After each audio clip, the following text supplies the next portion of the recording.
Colombia.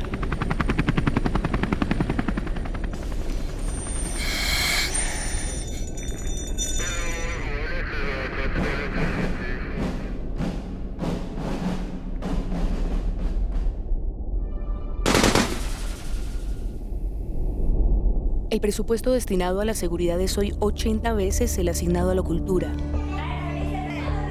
111 veces más que el que se invierte en ciencia y tecnología. En la última década, el país desembolsó 230 billones de pesos combatiendo a los grupos al margen de la ley.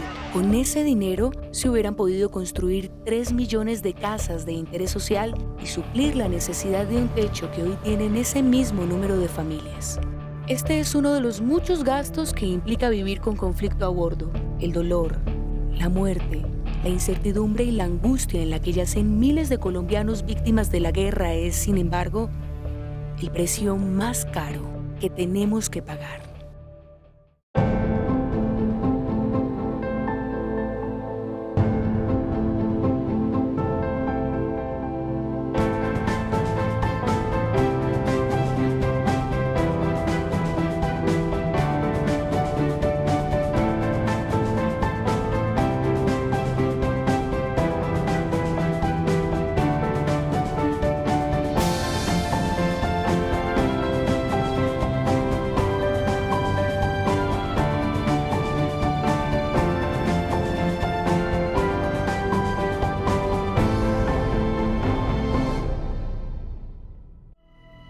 Que no pueden estar hablando de reparar las víctimas en La Habana, si al mismo tiempo están generando miles y miles de víctimas inocentes además. Produjo el daño ecológico más grande que se ha producido en la historia de este país. Agradecemos a los miles de colombianos y colombianas. Corría el ciclo número 37 de las negociaciones de paz en La Habana, Cuba, cuando miembros de las FARC dinamitaron nuevamente el oleoducto trasandino. El día de hoy, el oleoducto trasandino que va desde Colombia al Ecuador fue bombardeado presuntamente por la guerrilla de las FARC en el departamento de Nariño.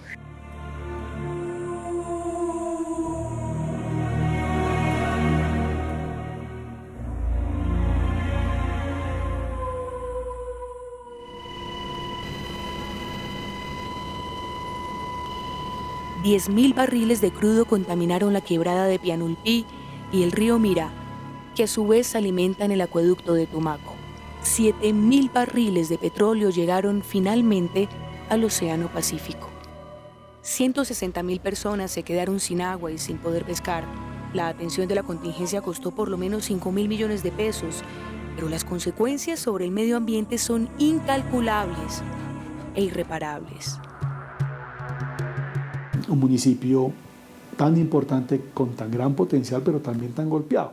Entonces, ese derrame de barriles, ¿a quién perjudicó más? No a las empresas, no, al país, a la población. Entonces, eso es como disparar un tiro en el pie. Eso, o sea, no tiene ningún sentido. Es el más grande ataque de este tipo sin duda, pero no el único. Durante los últimos 30 años, grupos al margen de la ley, principalmente las FARC, han configurado uno de los mayores desastres ambientales del mundo. En Colombia, por voladuras de oleoducto, hemos derramado 4 millones de barriles. Eso es 16 veces el Exxon Valdez. Cuando nosotros hablamos de estos, por ejemplo, de este desastre que hubo, este gran accidente que hubo en el Golfo de México, ¿cierto? Estos son totalmente tímidos frente a ese desastre ambiental silencioso que en el ambiente ha propiciado la guerrilla en Colombia en los últimos 30 años.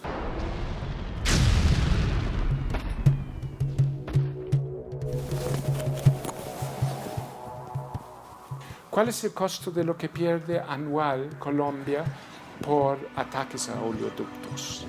Es enorme en términos entre el petróleo perdido y el costo de reparación y el costo de proteger esos oleoductos es fenomenal. Lo cierto es que la industria colombiana de alguna forma se acostumbró a vivir con la violencia y de alguna forma la administró. El costo de operar en Colombia justamente por la existencia del conflicto, es mucho más alto que en un país donde no hay conflicto.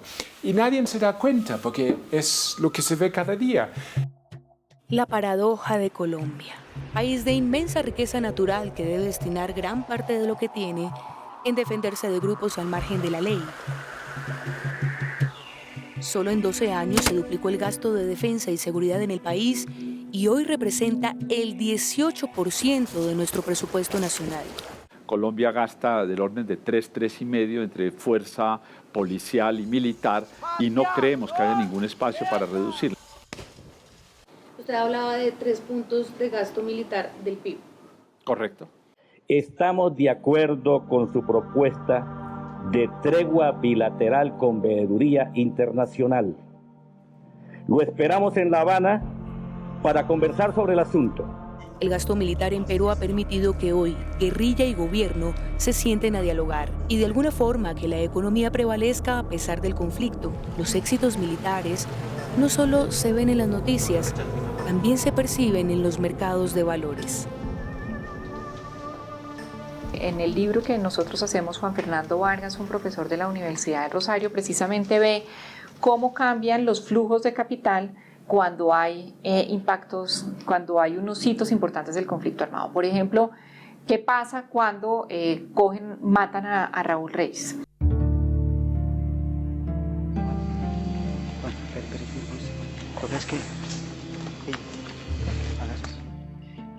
Cuando empezamos a tener esos éxitos militares tan importantes, el riesgo país se mejoró sustancialmente. O sea, la gente empezó a creer y empezó a tener optimismo en Colombia y empezó a llegar capital.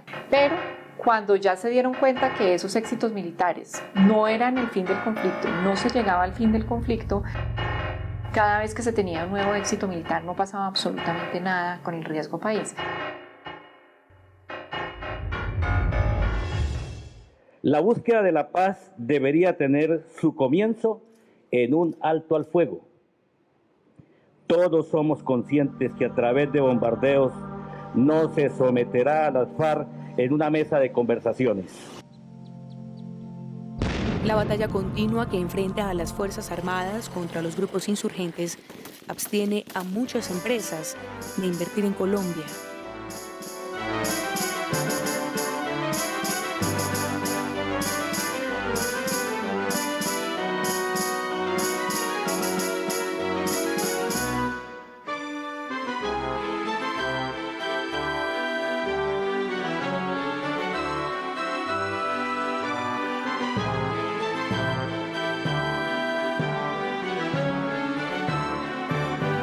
La violencia asociada con la confrontación armada ha sido un factor que ha estado gravitando sobre el atractivo de Colombia para invertir en él, no lo podemos negar. Y hemos visto con gran preocupación, aunque se vislumbra un proceso de paz y esperemos se cumpla, que muchas de las inversiones que se iban a hacer en Colombia en el sector empresarial agropecuario se han ido para Brasil, para Ecuador, para Perú, para Costa Rica y aún para Nicaragua. Las FARC no solo ahuyentan las grandes inversiones, también las pequeñas. El primer capital que ha perdido el conflicto y las primeras inversiones que ha perdido el conflicto son las inversiones de los mismos colombianos que se han vuelto supremamente cautelosos. Según el Centro de Estudios sobre Desarrollo Económico de la Universidad de los Andes, muchos campesinos prefieren tener ganado que sembrar cacao o café, cultivos más rentables, pero que toman más tiempo, y lo hacen principalmente porque están en medio del conflicto. Las personas que viven en las áreas rurales, como están asustadas y no saben si van a tener que emigrar como consecuencia del conflicto, prefieren no invertir en sus predios, sino que prefieren mantener las inversiones coloquialmente por debajo del colchón, o sea, la plata no la están invirtiendo. Esta vaina de la paz que se está hablando hoy en día, pues mucha gente dice que por falta de unos apoyos, eso es cierto, porque ¿qué hace una persona trabajando cuando no tiene ningún incentivo de nada? La inversión aquí va a ser mucho más cara que la misma inversión en Panamá o en Chile o en Perú, en la misma costa pacífica. De lo que yo lo conozco es en muchas partes la más bella en el mundo. Pero no hay inversión, y no hay inversión porque hay aislamiento, y hay aislamiento porque hay conflicto. El conflicto demanda enormes cantidades de dinero en gastos de defensa y es una talanquera para la entrada de nuevos capitales y empresas. Al mismo tiempo, los diferentes gremios del país ya instalados en zonas de influencia guerrillera se acostumbraron a la guerra y a tener que pagar los platos rotos. Cuando hay guerra, hay destrucción. Y se destruye capital productivo, se destruyen las carreteras, se roba tierras, se tumban torres de energía, se mata gente que produce en el país y eso tiene unos costos económicos que no son contables. De 1999 a 2003, atentados contra torres eléctricas y de telecomunicaciones dilapidaron 134.800 millones de pesos. Por otra parte, según datos del Instituto Nacional de Vías, entre 1993 y 2003, grupos al margen de la ley derribaron peajes, puentes y carreteras, cuya reconstrucción costó 19.500 millones de pesos. Ambos fenómenos afectan el transporte de alimentos y tantas industrias que en silencio asumen el pago por estos daños. Y este ha sido, infortunadamente, el gran pecado de Colombia, uno de los países más atrasados de la región en provisión de infraestructura de todo tipo por esta mezcla ruinosa de guerrilla, una topografía bastante quebrada y adicionalmente estos temas institucionales que andaban mal. El comercio, por otra parte, adolece de sus propios males ligados al conflicto. Si usted comienza a revisar la prensa y los medios de comunicación de los últimos 20 años, usted encontrará una frase que es recurrente: comerciante asesinado, comerciante secuestrado, comerciante extorsionado, comerciante tiene que pagar vacuna, etcétera, etcétera. Eso se está viendo mucho en el pequeño comercio, pero también se ve en un comercio medio. El comercio ya más grande es un comercio que denuncia, que inmediatamente acude a las autoridades y que recibe las retaliaciones propias. Sin embargo, es el campo, que vio nacer a las guerrillas, el que debe soportar los mayores estragos del conflicto, perjudicando la productividad de un país eminentemente agropecuario. Hace 10 años atrás, 10, 11 años, era difícil. A uno le dice, en tal parte necesitamos una reunión. Hay que 10 personas. Le dicen a uno, le mandó al comandante, mande que se presente a tales horas. Uno va. Y dicen, bueno, si usted no nos colabora, se va o se muere. ¿Qué es colaborar? Informar que el ejército pasó.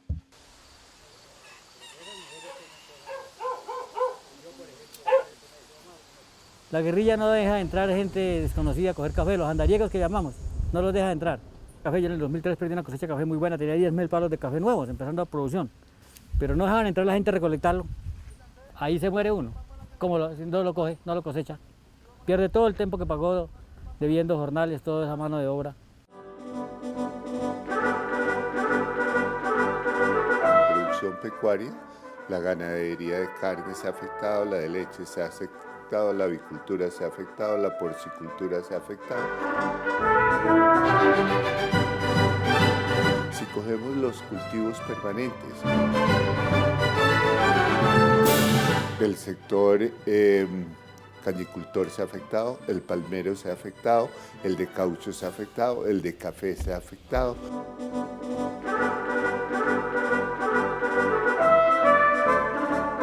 Cuando miramos también los cultivos transitorios,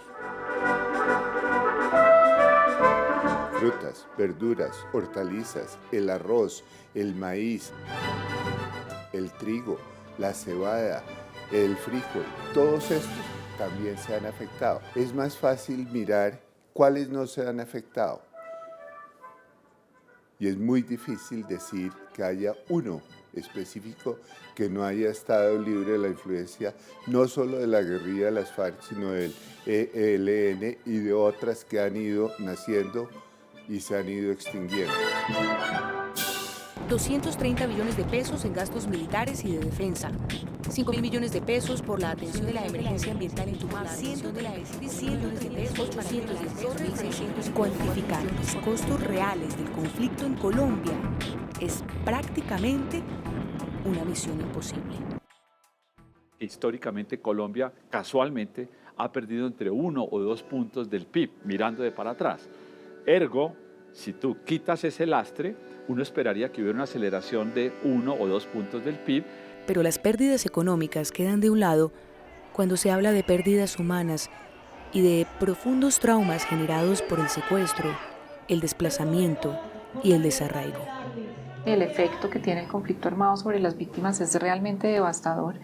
Tiene unos impactos psicológicos enormes, de un trauma grande, y tenemos una sociedad supremamente polarizada, con muchos odios, con muchas rabias. Uno puede ver en redes sociales la ira, el rencor, el dolor, ¿no? Que haya traído este conflicto, la intolerancia. Entonces, aparte, digamos, de lo económico, hay que hacer otro ejercicio, no solo de socialización, no solo de ambientación, casi que también de introspección espiritual.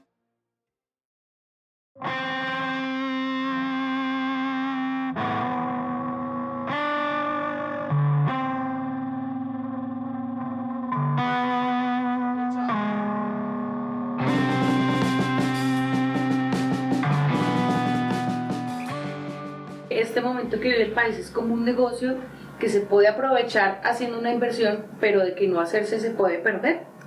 Exactamente, es un negocio que no se va a dar de manera automática, y tenemos que ser muy cuidadosos con eso. De hecho, en los países en donde ha habido posconflicto se sabe que el posconflicto es la época más sensible para que un país vuelva a caer en conflicto.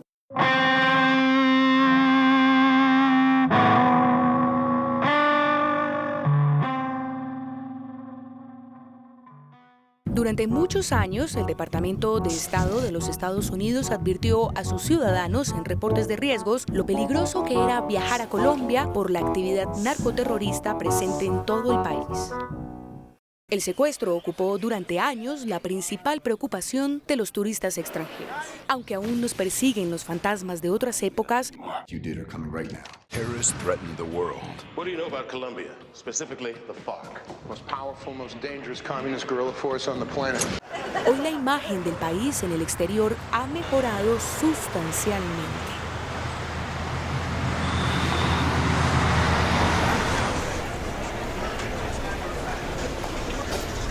La única cosa que sabía de Colombia estaba como decir, las malas cosas que puedo ver en las noticias.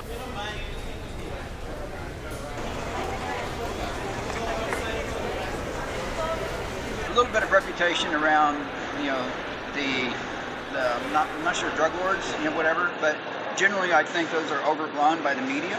You know, generally I think it's a pretty safe place to be. La imagen cambié cuando llegué a Colombia la primera vez y vi el país y la gente.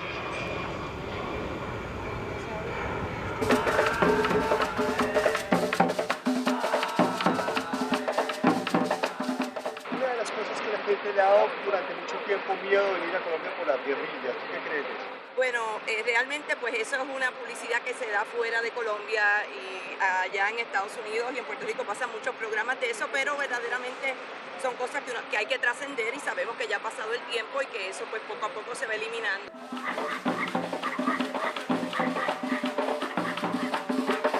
Very nice people. We had a wonderful time. I cannot say anything negative at all. Everybody was very gracious to us. We had a lovely time. I recommend it highly to anybody who would want to come. I think the reputation has changed a lot. I think people are much more anxious to come now. I think the reputation is good, that it's a safe place to visit, and people are happy to come to a place they didn't feel safe coming before.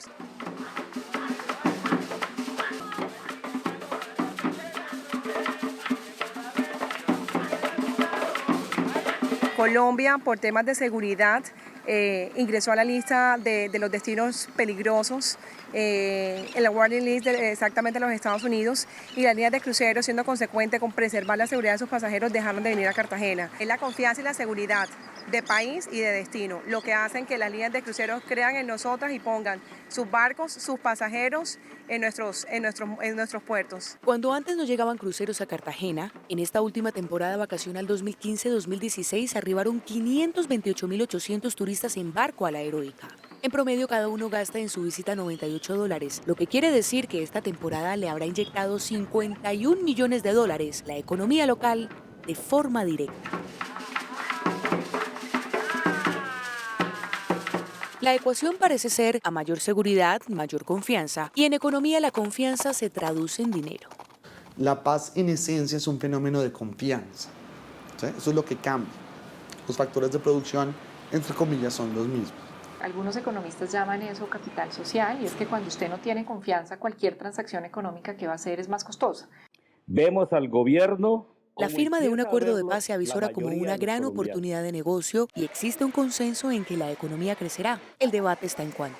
Lo que refleja la evidencia es un incremento que puede estar entre el 1.1 y 1.9% del PIB, de crecimiento adicional.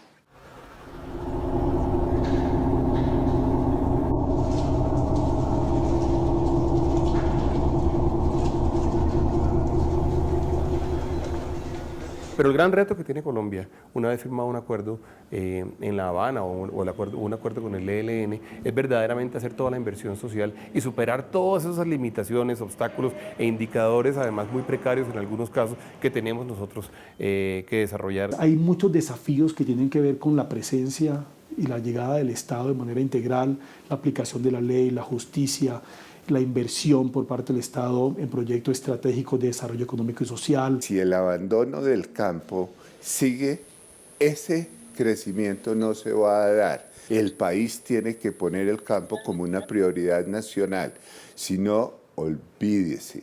Aquí vienen dos presidentes de San Juan, el doctor Uribe y el doctor Santos, y se perdió el viaje con esos tipos que yo fui de turismo, de paseo, que no viajaron nada. El campesino un día tiene 1.000 pesos y está rico. Los tasa para la semana o para 2 semanas, lo que alcanza. No tiene uno, como uno tiene subsidio, no tiene nada de esas cosas de cosecha, bueno, que se le acabó, pues vamos a ayudarlo. No, nada de eso. Eso falta. Yo le diría al gobierno eso, que se firme el campo. Porque el simple fin del conflicto no es que vaya a llegar amarrado de unas carreteras. Entonces, primero eso es el tipo de inversiones que usted tendría que hacer para que sectores productivos puedan aprovechar, productivos rurales puedan aprovechar el posconflicto. La paz llega con una advertencia. Si no se paga la deuda histórica que se tiene con el campo y si no se hace una inversión social que disminuya la inequidad, es un negocio que se puede perder y con él perder empleo, recursos, inversiones y el capital más importante, vidas humanas. Al oír tu voz. De acuerdo con la Federación Internacional de Derechos Humanos, durante los 40 meses y 17 días que duró el proceso de paz en el Caguán, se presentaron 1.000 masacres, más de 1 millón de desplazados y en promedio 20 muertes diarias asociadas al conflicto.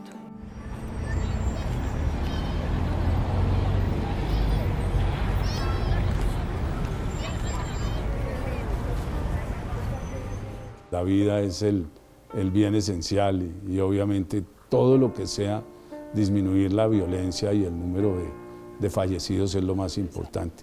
Finalmente las cosas materiales se pueden reponer, pero la vida cuando se va y nunca más volverá.